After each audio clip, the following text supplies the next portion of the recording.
Hello बच्चों, कैसे हाल चाल है बेटा। पढ़ाई सब मस्त अंदाज में चल रही होगी बच्चों। तो बच्चों हम लोग प्रोबेबिलिटी थ्योरी के बेटा अगले वीडियो पर आ चुके हैं। देखो बच्चों, अलग प्लेलिस्ट है जैसा कि आप जानते हैं। इसका बेटा लिंक नीचे दिया गया है।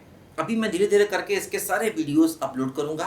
पूरी प्लेलिस्ट पे जाकर स्टार्टिंग से सारे वीडियोस पढ़िए, है ना। इसमें और भी कई अलग अलग टॉपिक हैं, वो सारे धीरे धीरे करके अपलोड करूंगा। टेंशन नहीं पालना, टेंशन जाएगा पेंशन लेने, लेकिन हाँ सही प्लेलिस्ट को जा करके देख लीजिए, नीचे लिंक दिया गया है। ठीक है बच्चों, चलिए बच्चों हम लोग देखो बच्चों एक और अच्छा क्वेश्चन आज करने जा रहे हैं। इसका देखो, जैसा बच्चों मैंने आपको बताया था कि मीन है, मीडियन है, मोड है, वेरिएंस है, Q1 Q3 है, ये सब हम लोग यहाँ पर निकाल सकते हैं कंटिन्यूअस डिस्ट्रीब्यूशन के लिए। देखो ध्यान दो बच्चों, यहाँ पर क्या है क्वेश्चन, देखो ऐसे है, continuous random variable x with probability law. देखो प्रोबेबिलिटी लॉ यहाँ पर दिया गया। प्रोबेबिलिटी लॉ देखो यहाँ पर कुछ अलग तरीके से दिया गया। जैसे आमतौर पे हम प्रोबेबिलिटी डिस्ट्रीब्यूशन या प्रोबेबिलिटी फंक्शन कहा करते थे, है ना। कई सारे उसके नाम थे भाई। मैंने बताया था कि प्रोबेबिलिटी डिस्ट्रीब्यूशन फंक्शन दिया जाता है जब भी हम कंटिन्यूअस रैंडम वेरिएबल की बात करते हैं। तो प्रोबेबिलिटी डिस्ट्रीब्यूशन फंक्शन होता है, कई लोग उसको प्रोबेबिलिटी फंक्शन कहते हैं, कई लोग उसको प्रोबेबिलिटी मास फंक्शन भी कह देते हैं। तो वो सारी चीजें एक ही बातें होती हैं। देखो यहाँ पर इसने कुछ अलग तरीके से लिखा है, इसको इसने प्रोबेबिलिटी लॉ कहा है। देखो D F X equal to X upon B square E की power minus X square upon 2b² dx, और x की वैल्यू है 0 से लेकर इंफिनिटी तक। ऐसा देखो यहाँ पर दिया गया। मतलब वही है कि एफ एक्स की वैल्यू ये है और कुछ नहीं। इसके चक्कर में ज़्यादा नहीं पढ़िए। हालांकि इसके पीछे क्या थिंकिंग है, कुछ राइटर ऐसा क्यों लिखते हैं, वो है एक तरीका, लेकिन ज़्यादा चक्कर में ना पड़िए। तरीका तो है, बस आप ये समझ लीजिए कि एफ एक्स की वैल्यू ये है और कुछ नहीं। मतलब वही, इसको प्रोबेबिलिटी लॉ कह देते हैं, और डी एफ एक्स करके यहाँ पर डी एक्स ये लोग और लिख देते हैं, और इसके पीछे कुछ नहीं है। ठीक है ना, एफ एक्स की वैल्यू ये है, और x जो कि दिया जाना चाहिए कि भाई रैंडम वेरिएबल कहाँ से कहाँ ले रहे हैं। हालांकि देखो जैसे x यहाँ पर 0 से इन्फिनिटी दिया गया है, इसकी जगह अगर हम ऐसा भी लिखें कि भाई अगर हम x को 0 से इन्फिनिटी लेंगे तो ये वैल्यू है, और इसके अलावा f की वैल्यू 0 हो गई। आप ऐसा भी मान सकते हैं। ये बात मैंने पहले ही बताई थी कि भाई जिस x के लिए fx दिया जाता है वो तो वही रहता है, लेकिन जिस x के लिए fx नहीं दिया जाता उसको हमेशा 0 मान लेते हैं। ऐसा मैंने आपको समझाया था पहले भी। हम इसको ऐसा कह सकते हैं, मतलब हर प्रोबेबिलिटी फंक्शन को आप माइनस इन्फिनिटी से इन्फिनिटी डिफाइन कर सकते हैं। जहां पर दिया गया वहां पर वैल्यू ये है, जहां नहीं दिया गया वहां वैल्यू 0 मान लीजिए। क्या कहते हैं, कहते हैं find distance between quartiles. Quartiles का मतलब Q1 Q3 के बीच की हमको डिस्टेंस निकालनी है।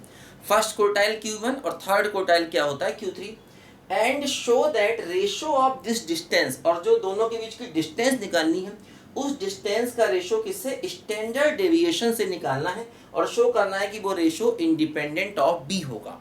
तो बच्चों ये हमें यहाँ पर एक क्वेश्चन करना है। क्वेश्चन काफी इजी है, लेकिन फिर भी देखो हमें करना आना चाहिए, क्योंकि ये क्वेश्चन कई बार हमें तकलीफ देते हैं अगर हम नहीं किए होंगे तो। देखो ध्यान दो बच्चों, सबसे पहले हम लोग क्या निकालेंगे, देखो Q1 Q3 निकालेंगे, और उनके बीच का बच्चों यहाँ पर हमको डिस्टेंस निकालना है, और उस डिस्टेंस का स्टैंडर्ड डेविएशन से बच्चों हमको यहाँ पर रेशो लेना है। देखो बच्चों हम जानते हैं कि जैसे Q1 जो होता है, मैंने बताया था कि मान लो अगर x a से लेकर के b तक डिफाइन है, तो इंटीग्रल a से लेकर Q1 और fx dx, है ना, ये हमारा क्वार्टाइल होता है ना, fx dx a से लेकर Q1, और इसको क्या कहते हैं 1/4 हम लोग कहते हैं यहाँ पर, ये बात आप जानते ही है ना। a से लेकर Q1 fx dx जो है इसको 1/4 कहते हैं। इसी प्रकार a से लेकर के Q3 fx ds कितना होता है, 3/4 होता है। Q1 Q3 इस मेथड से निकलते हैं। यहाँ जो x की वैल्यू दी गई बच्चों वो 0 से इन्फिनिटी दी गई है, तो इसका मतलब a हो गया यहाँ पर 0। तो इसका मतलब हम कैसा कह सकते हैं, इंटीग्रल 0 से लेकर के Q1 और fx dx की जो वैल्यू है ये यहाँ पर 1/4 हमको दी गई है। ठीक है, देखो fx क्या है, fx मतलब यहाँ पर ये है, तो fx की वैल्यू रखी जाएगी इंटीग्रल 0 से लेकर के Q1 और x upon B square E की power minus X square upon 2b², और dx की वैल्यू क्या हो जाएगी 1/4 हो जाएगी। अब हमें बच्चों इस टर्म को करना है यहाँ पर इंटीग्रेशन। ठीक है, अब बच्चों हमको यहाँ पर इस टर्म का इंटीग्रेशन करना आप जानते होंगे, चूंकि एक्स स्क्वायर का डिफरेंशिएशन एक्स होता है, तो आप एक्स स्क्वायर को बी मान सकते हैं, है ना। यहाँ पर देखो जैसे हम क्या करेंगे, x square upon 2b square को टी ले लें, क्योंकि इसका डिफरेंशिएशन यहाँ दिया गया, तो क्या हो जाएगा, देखो ये हो जाएगा 1/2b स्क्वायर, एक्स स्क्वायर का डिफरेंशिएशन 2x, है ना, और ये हो जाएगा dx इक्वल टू dt। ये सब बातें आप लोग जानते ही हैं। तो 2 से 2 क्या कैंसिल हो गया, x upon B square D X, X upon B square D X की देखो वैल्यू यहाँ पर dt आ जाएगी, है ना। लिमिट को भी चेंज करना होगा, जैसे कि अगर हम x को रखेंगे 0 तो t हो जाएगा 0, अगर हम x को रखेंगे q1 तो t क्या हो जाएगा, ये हो जाएगा q1 अपॉन 2b स्क्वायर, और ये हो जाएगा क्या बोलूँ, e की पावर माइनस टी, और dx into X upon B square, ये हो जाएगा dt, और ये हो जाएगा यहाँ पर क्या बोलो 1/4, है ना। ऐसे करके समझो, ये हो जाएगा, ठीक है। ये बात आप समझ गए होंगे, इजी है काफी। देखो ध्यान दो, अब क्या होगा बच्चों यहाँ पर कि हम लोग इसका इंटीग्रेशन करेंगे, तो क्या बन जाएगा, ये बन जाएगा e की पावर माइनस टी का इंटीग्रेशन क्या होता है, ये होता है e की पावर माइनस टी, तो माइनस टी का कोफिशिएंट अपॉन में आएगा, तो ये माइनस e की पावर माइनस टी हो जाएगा, है ना। 0 से लेकर के q1 upon 2b square equal to 1/4, T की जगह पहले अपर लिमिट फिर लोअर लिमिट, तो माइनस ऑफ e की power minus q1 upon 2b square, फिर t की जगह पर 0 रखोगे, की पावर 0 1 हो जाएगा, इक्वल टू 1/4 हो जाएगा। ये आप समझते हैं।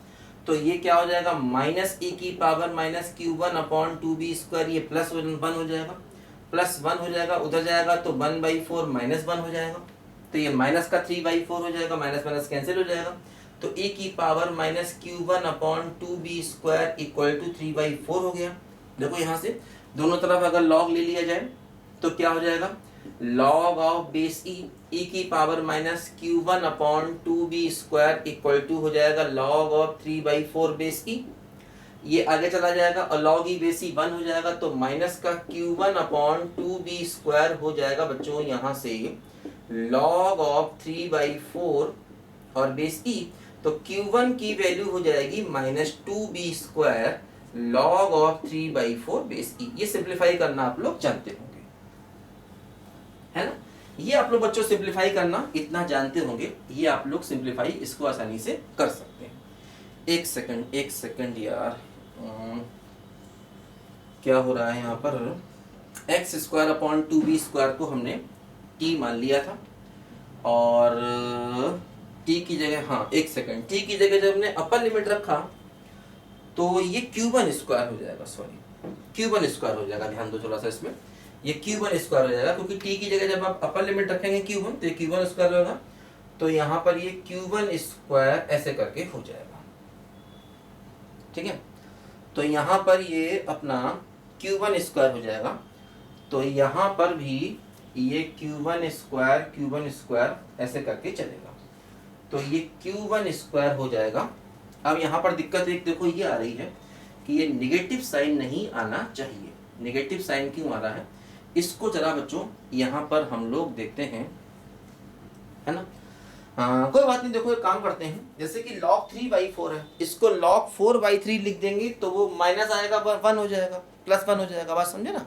वही समझो, जैसे कि मान लो अगर log ऑफ a/b है तो ये क्या होगा, ये होगा log a minus log b, इसमें से माइनस कॉमन ले लें तो क्या हो जाएगा log b minus log a, तो ये क्या हो जाएगा, ये हो जाएगा log ऑफ b/a, इतना आप समझते हैं। तो उसका रेसिप्रोकल कर देंगे तो माइनस अपने आप ही आ जाएगा, है ना। तो इसको माइनस माइनस प्लस हो जाएगा, तो q1 स्क्वायर बराबर 2b स्क्वायर और log बेस e 4/3, क्योंकि देखो q1 स्क्वायर नेगेटिव है, मतलब q1 तो फिर इमेजनरी हो गया, क्योंकि अंडर रूट लोगे तो अंडर रूट के अंदर नेगेटिव चला जाएगा। इसलिए हमने यहाँ पर थोड़ा सा एक खेल किया है, ठीक है ना, थोड़ा सा एक खेल खेला है अपनी मैथमेटिक्स की चालबाजियों के तहत, कि इसको log 3/4 को log 4/3 कर दिया, माइनस को प्लस कर दिया। देखो यहाँ से हमको q1 की वैल्यू बच्चों मिल जाएगी, है ना। तो q1 की देखो बच्चों वैल्यू यहाँ से हमको मिल जाएगी, अंडर रूट ले लेंगे तो q1 हो जाएगा क्या बोलो b√2, और ये हो जाएगा log ऑफ 4/3 बेस e। देखो इस समय q1 की वैल्यू यहाँ से बच्चों मिल गई। ऐसे ही हम q3 निकाल लेंगे। q3 के लिए क्या करेंगे, a से लेकर q3 कर देंगे, ए से लेकर कर देंगे Q3 और यहाँ पर कर देंगे 3/4, बिल्कुल ऐसे ही सेम मेथड से, है ना। ए से लेकर Q3 और FHDS क्या हो जाएगा 3/4 हो जाएगा, बिल्कुल सेम मेथड से। लिखो जरा बच्चों ध्यान से, पहले जल्दी से इसको।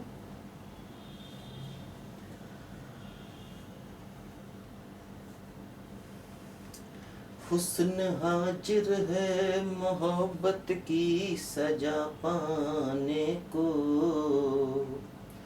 हुस्न हाजिर है मोहब्बत की सजा पाने को, कोई पत्थर से न मारे मेरे दीवाने को, कोई पत्थर से न मारे मेरे दीवाने को। ठीक है, तो ऐसे में Q1 मिल गया। Q3 के लिए क्या होगा, A to Q3 FHDX equal to 3/4 करना होगा, A की जगह 0 कर लेंगे और यहाँ पर देखो क्या हो जाएगा, ये हो जाएगा Q3, तो 0 से लेकर Q3 और यहाँ पर 3/4 कर देंगे। हम उसी में चेंज कर रहे हैं, आप नहीं करना, आप नए तरीके से करना, आप ज़्यादा हीरोगिरी नहीं दिखाना उसमें, ठीक है। तो यहाँ पर 3/4 होगा, बिल्कुल सेम मेथड से इसको T माना जाएगा, बाकी सब कुछ वही रहेगा। और यहाँ पर अपर लिमिट जो है वो Q3 हो जाएगी, Q3 का स्क्वायर, हर जगह Q3 चलेगा। और यहाँ पर 3/4 रहेगा, यहाँ पर भी 3/4 रहेगा, यहाँ पर भी 3/4 रहेगा और अपर लिमिट हो जाएगी Q3 ना, Q3 और यहाँ पर भी Q3 हो जाएगा, Q3 का स्क्वायर और ये +1 हो जाएगा, तो 3/4 - 1, 3/4 - 1, तो ये माइनस का 1/4 बचेगा, माइनस माइनस हट के प्लस का 1/4 हो जाएगा। और यहाँ पर ध्यान रखना कि Q3 का स्क्वायर होगा, हर जगह Q3 होगा और इधर हो जाएगा log 1/4, ये हो जाएगा log 1/4, यहाँ पर भी log 1/4, ये Q3 का स्क्वायर हो जाएगा, बाकी आप समझदार हैं सब। और ये log 1/4 होगा, ठीक है, Q3 का स्क्वायर होगा और ये log 4/1 हो जाएगा, तो Q3 क्या हो जाएगा, b√2 और log 4 हो जाएगा। ये अपना देखो Q3 आ गया, ओहो Q1 तो मैंने मिटाई दिया Q1 की जगह Q3 आ गया, कोई बात नहीं, याद है ना, log 4/3 था Q1 में क्या था बोलो, सब कुछ यही था, बस log 4/3 था Q1 में, सब कुछ यही था, log 4/3 था। देखो ध्यान दो, अब हमें करना क्या है, अब हमें Q3 Q1 के बीच की डिस्टेंस निकालनी। डिस्टेंस का मतलब ये Q3 है और Q1 है, दोनों रियल एक्सिस पर ही होते हैं, तो Q3 में से Q1 को माइनस कर देंगे तो डिस्टेंस आ जाएगा। उसमें कुछ ऐसा नहीं है कि मार दुनिया भर का आपको डिस्टेंस फार्मूला यूज करना पड़ेगा। पत्थरों को भी सजा फूल बना सकती है, ये तमाशा भी खुलेआम दिखा सकती है, जमाने के खुदाओं चलो अब पत्थर उठाओ, मैं तुम्हें आजमाऊं तुम मुझे आजमाओ, हर बुराई है ज़ाकदार के दहाने को, कोई पत्थर से, देखो ऐसे करके हो गया ना, समझे बच्चों। अब देखो क्या हुआ कि हम यहाँ से देखो ये √2 b√2 कॉमन ले सकते हैं, तो b√2 कॉमन हुआ तो हुआ log 4 बेस e और log 4/3 बेस e, ऐसे करके देखो ये हमारा डिस्टेंस आ गया Q1 और Q3 के बीच का डिस्टेंस बच्चों, ठीक है। अब देखो हमें क्या करना होगा, अब हमें निकालना होगा स्टैंडर्ड डिविएशन। स्टैंडर्ड डिविएशन कैसे निकलता है, वेरिएंस से निकलता है ना भाई। स्टैंडर्ड डिविएशन क्या होता है, सिग्मा का मतलब वेरिएंस का रूट, क्योंकि वेरिएंस होता है सिग्मा स्क्वायर। और वेरिएंस कैसे निकलता है, वेरिएंस निकालने के लिए आपको मालूम है μ2 डैश माइनस μ1 डैश का होल स्क्वायर करना होता है, वेरिएंस ऐसे निकलता है, सब आप जानते ही हैं, ऐसे नादान नहीं बनिए, सब आप जानते हैं, ऐसे भोले नहीं बनिए, सब आप जानते हैं, सब आपने पढ़ा हुआ है, सब आप पुराने वीडियोस पढ़ चुके हैं, और नहीं पढ़े हैं तो पढ़िए प्लीज़, ऐसे चुपचाप एक वीडियो पढ़ के मत निकलिए, है ना, अच्छे से पढ़िए, स्टैटिक से पढ़िए, बहुत मज़ा आने वाला है। प्रोबेबिलिटी टफ नहीं है, बिल्कुल भी ईजी है। ठीक है। तो वेरिएंस के लिए क्या होगा बच्चों, mu two dash minus mu one dash का स्क्वायर। तो सबसे पहले हमको अब ये मिटा देते हैं सवाल को, भाई ये डिस्टेंस मालूम चल गया, तो डिस्टेंस हमें रेशो निकालना है स्टैंडर्ड डेविएशन से। स्टैंडर्ड डेविएशन के लिए हमको पहले बच्चों वेरिएंस चाहिए होगा, वेरिएंस के लिए म्यू टू डैश और म्यू वन डैश चाहिए होगा, है ना, समझ गए होंगे आप। तो पहले हम लोग निकालते हैं बच्चों यहां से म्यू वन डैश की वैल्यू, ठीक है। देखो ये हम जानते हैं कि जो म्यू आर डैश होता है, ओहो फंक्शन मिटा दिया, चलो फंक्शन तो हमको याद है क्या है, फंक्शन ही मिटा दिया, क्या याद है चलो को फंक्शन क्या है। देखो ये हम लोग जानते हैं क्या कि जो अपना म्यू आर डैश होता है ये होता है integral A to B X R और एफ एक्स डी एक्स, और इसी में से म्यू वन डैश निकालेंगे तो r की जगह 1 हो जाएगा, a टू बी का मतलब यहाँ पर क्या हो गया 0 टू इन्फिनिटी हो गया, क्योंकि यहाँ पर और ये x की पावर 1 हो गया, एफ एक्स डी एक्स हो गया, और म्यू टू डैश क्या हो जाएगा, म्यू टू डैश वही r की जगह हम लोग 2 ले लेंगे, r की जगह 2 ले लेंगे और एफ एक्स डी एक्स यहाँ पर देखो ये ऐसे हो जाएगा, है ना। ये अपना डिस्टेंस है इन दोनों के बीच का, इस डिस्टेंस से हमको रेशो लेना है। तो सबसे पहले हम म्यू वन डैश और म्यू टू डैश को बच्चों यहाँ पर निकालने जा रहे हैं, ऐसे निकलता है। ये वही मैंने मूवमेंट की हेल्प से बताया था, म्यू आर डैश की वैल्यू बच्चों ये होती है। और जो अपना फंक्शन था, देखो फंक्शन क्या था, फंक्शन अपना था बच्चों e की power minus X square upon 2b square और x अपॉन बी स्क्वायर, ये अपना फंक्शन हमको दिया गया था, है ना। e की power minus X square upon 2b square x upon B square, ये अपना फंक्शन बच्चों हमको यहाँ पर दिया गया था, है ना। हालांकि वो स्मॉल एफ एक्स और कैपिटल एफ एक्स वो सब एक ही चीजें हैं, उसके लिए ज़्यादा परेशान मत होइए, कहीं पर मैंने कैपिटल एफ एक्स लिख दिया, कहीं पर स्मॉल एफ एक्स लिख दिया, वो सब एक ही बात है, उसमें कोई बहुत ज़्यादा टेंशन नहीं पा रही, ठीक है। तो देखो बच्चों क्या होगा, अब हम जरा निकालेंगे पहले यहाँ पर म्यू वन डैश को, है ना। ये सब आप जानते ही हैं निकालना इतने कितने, लेकिन देखो इस क्वेश्चन में खास बात है जो अभी आपको आगे समझ में आएगी, खास बात आखिर है क्या। देखो म्यू वन डैश कैसे निकलेगा, म्यू वन डैश निकालने के लिए क्या होगा, इंटीग्रल 0 टू इन्फिनिटी x, और एफ एक्स क्या है, ये है x upon B square E की power minus X square upon 2b square dx, बात समझे। अच्छा देखो अब जैसे इसका जो इंटीग्रेशन है थोड़ा सा मुश्किल है, जो कैसे मुश्किल है देखो बताता हूं मैं आपको। एक काम करो, x square upon 2b square को t मानोगे तो क्या होगा कि x dx ये हो जाएगा 2x dx बराबर 2b स्क्वायर और dt, है ना। तो x dx को इसके साथ में भेज दो। अच्छा देखो लिमिट चेंज करो, अगर x 0 है तो t 0 होगा, क्योंकि x की लोअर लिमिट 0 है तो t की लोअर लिमिट 0 हो जाएगी। x की अपर लिमिट इन्फिनिटी है तो इन्फिनिटी का स्क्वायर इन्फिनिटी ही रहेगा, तो लिमिट जो है वो 0 टू इन्फिनिटी ही हो जाएगी। और देखो यहाँ पर x अपॉन बी, 2 से 2 तो कैंसिल हो गया, x upon B square dx हो गया dt, तो x upon B square dx, एक देखो x बचा रहा और e की पावर माइनस टी और देखो dt। अब देखो समझो बच्चों यहाँ पर ध्यान से, इसमें एक x बच गया, अब यहाँ पर x और t दो दो वेरिएबल हो गए, x को ऐसे बाहर ले नहीं सकते क्योंकि x और t आपस में डिपेंडेंट वेरिएबल है ना, क्योंकि आपने x की value in terms of t मानी है। देखो यहाँ पर क्या करोगे, x की वैल्यू निकालोगे तो ये क्या हो जाएगा b under root 2 under root t, यहाँ से x की वैल्यू निकालो तो ये x की वैल्यू यहाँ रखोगे तो b रूट 2 तो कांस्टेंट है, बाहर ले लोगे आप, तो 0 टू इन्फिनिटी और बचेगा क्या t की पावर हाफ, t की पावर हाफ e की पावर माइनस टी dt। देखो समझो, देखो ध्यान दो, ये हम लोग जानते हैं बच्चों क्या कि इंटीग्रल 0 टू इन्फिनिटी x की पावर n माइनस 1 और e की पावर x माइनस dx, इसको हम गामा n कहते हैं, गामा n।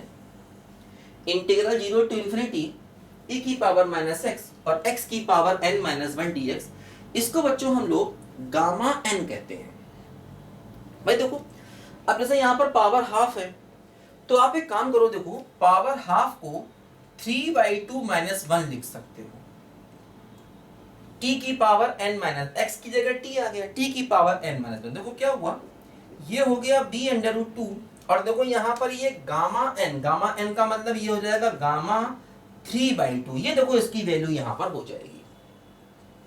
n की जगह 3, क्योंकि देखो हाफ था ना, हाफ को लिख सकते हैं 3/2 - 1, इस फॉर्म में लाए जिससे n मालूम चल गया, n हो गया 3/2, तो इसकी वैल्यू गामा 3/2 हो गई। और ध्यान दो गामा n+1 को लिख सकते हैं n गामा n, ये आपको मालूम होगा, ये बीटा एंड गामा फंक्शन के कॉन्सेप्ट होते हैं, ये आपको नहीं मालूम तो समझ लीजिए, इसको गामा n कहा जाता है, gamma function. Beta and gamma function मैंने पढ़ाया है, टाइप कर दीजिए beta and gamma function bachelor mathematics, सारे वीडियो निकल के आ जाएंगे, पढ़ लीजिए, ठीक है। स्टार्टिंग पढ़ लीजिए, जरूरत नहीं, वैसे समझा दिया मैंने काम का। तो देखो यहाँ पर गामा 3/2 लेंगे तो क्या होगा, तो 3/2 और गामा हाफ, और गामा हाफ होता है √π, तो हो जाएगा 3/2 √π। गामा हाफ की वैल्यू होती है √π। देखो ये हो गया b/√2, ये हो गया 3/2 और √π। गामा हाफ की वैल्यू क्या होती है, ये होती है √π। तो देखो यहां से बच्चों हमको ये रिजल्ट इसका मिल गया, है ना, बात समझ गए।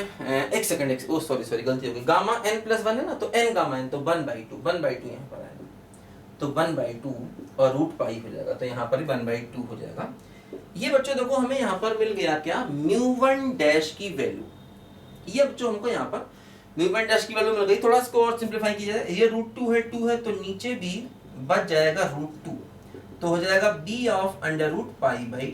देखो ये ऐसे आ जाएगा, क्या बोलो, μ1।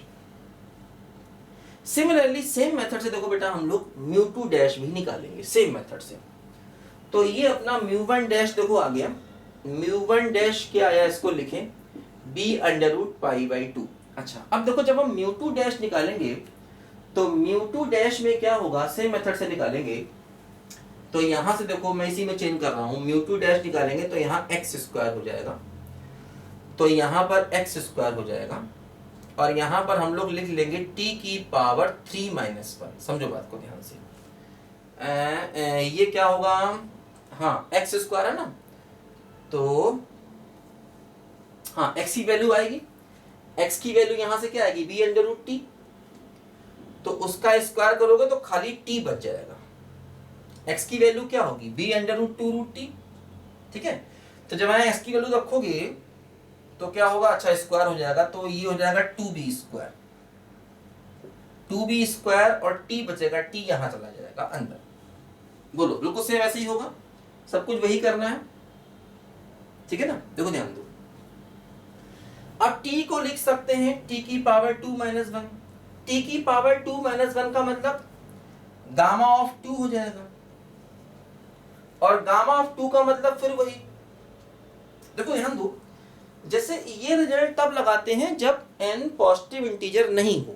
जैसे अगर n पॉजिटिव इंटीजर हो तो सबसे आसान रहता है गामा n को लिख दो n-1 का फैक्टोरियल, ये सबसे इजी रहता है अगर n पॉजिटिव इंटीजर हो तब। ये तब फायदा करता है जब n पॉजिटिव इंटीजर ना हो, है ना। तो इसको हम लिख सकते हैं, गामा 2 को लिख सकते हैं 1 फैक्टोरियल, है ना। तो यहाँ पर क्या हो गया, थोड़ा चेंज कर देते हैं, देखो इसको, ये हो जाएगा 2b² और इसकी वैल्यू हो जाएगी कितना, बोलो, गामा 2 हो जाएगी, और गामा 2 का मतलब हो गया 1 फैक्टोरियल, तो ये 2b² आ गया। ये वैल्यू किसकी आ गई, ये वैल्यू अपना देखो μ2 की आ गई। अब हमें क्या करना है, वेरिएंस चाहिए होगा, तो वेरिएंस आपको मालूम है कि वेरिएंस मैंने बताया बच्चों क्या होता है, वेरिएंस का मतलब क्या होता है, σ², और वेरिएंस को μ2 भी कहते हैं, ध्यान रखना। वेरिएंस वैसे σ² होता है, वेरिएंस को μ2 भी कहा जाता है, सब बता चुका हूं मैं। और वेरिएंस की वैल्यू क्या होती है, ये होती है μ2 - μ1 का होल स्क्वायर। तो μ2 आप जानते हैं, क्या बोलो, 2b², μ1 का स्क्वायर लिखेंगे तो हो जाएगा π/2b², तो π/2b², है ना। तो ये अपना वेरिएंस देखो यहां से आ गया। अब हम क्या करेंगे, देखो स्टैंडर्ड डेविएशन निकालेंगे।